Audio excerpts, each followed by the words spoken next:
profesor. Mi nombre es María Fernanda Gaviria y estoy en tercer semestre de Psicología.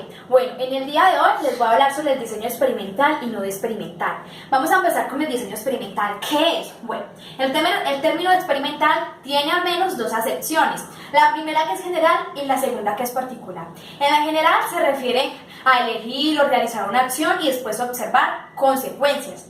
En la particular es más como la armónica, con un sentido científico en el que se manipulan una o más variables, ya sean dependientes o dependientes.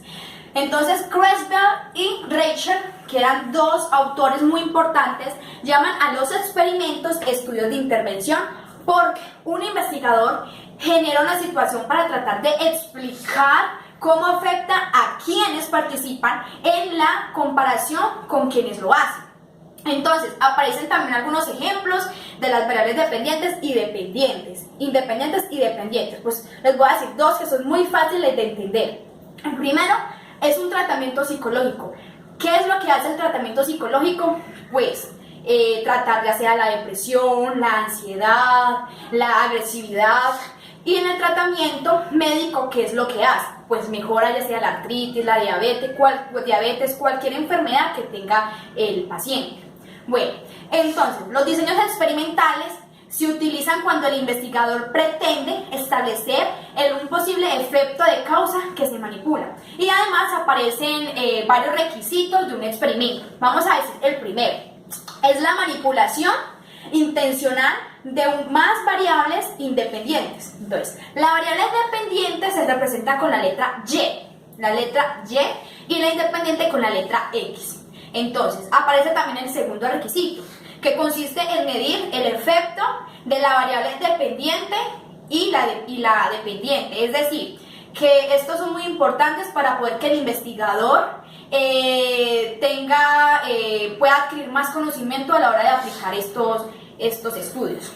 En el tercero aparece el control o la validez interna de la situación experimental. ¿Y cómo se logra el control y la validez interna?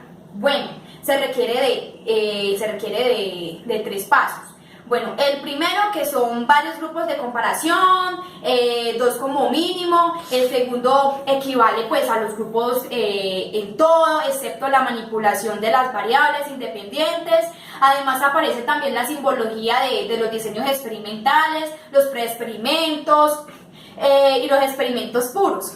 Son aquellos que reúnen los dos requisitos para lograr el control y la validez interna. Y los experimentos puros desencadenan dos puntos que son muy importantes para que el experimento sea más completo, sea más entendible a la hora de aplicarlo.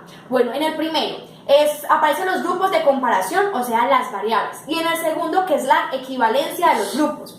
Estos diseños llegan a incluir la variable y se utilizan prepruebas y pospruebas para analizar la evolución de los grupos. Acuérdense que es pospruebas y prepruebas, que son muy importantes para esta realización de los experimentos.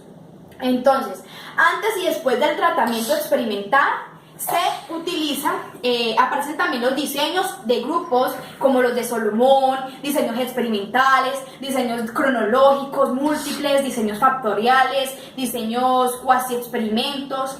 Entonces, hay que tener en cuenta cuáles son los pasos que se necesitan para un experimento. Bueno, se necesitan de tres. El primero, decidir cuántas variables independientes y dependientes deberían incluirse. El segundo, elegir los niveles de manipulación de las variables independientes y traducirlas en tratamientos experimentales. Y la tercera es desarrollar el instrumento para medir las variables dependientes. Aparece también una cuarta y quinto tema de esos experimentos, que es seleccionar una muestra de casos o personas del perfil que nos interesa. En el caso de que se manipulen, pues ya sean los individuos, hay que reclutarlos. Esto implica ponerse en contacto con ellos y darles explicaciones necesarias, entre otras cosas. Bueno, espero pues que les haya quedado bien, que es el diseño experimental. Pero también tenemos que explicar pues el diseño no experimental, que también es muy importante para una investigación.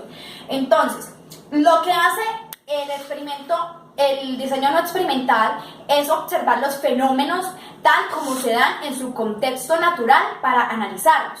Entonces, en un estudio no experimental no se genera ninguna situación, sino que se observan las situaciones ya existentes no provocadas intencionalmente en la investigación por quien la realiza. Entonces, ¿cuántos son los tipos de diseño experimental? Entonces, ¿cuáles son los tipos de diseño experimental? Para que lo tengan en cuenta. Entonces, aparece la A, que es analizar cuál es el nivel de uno o más diversas variables en el momento dado. La B, que es evaluar una situación, la comunidad o fenómeno o contexto en un punto del tiempo.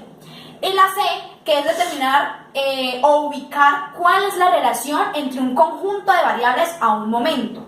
Entonces, aparece también la investigación transeccional o transversal y los diseños transeccionales o exploratorios, los diseños descriptivos, correlacionales, entre otros. Bueno, compañeros y profesores, espero que hayan entendido este tema, que es muy importante para nosotros como psicólogos en formación. Muchísimas gracias.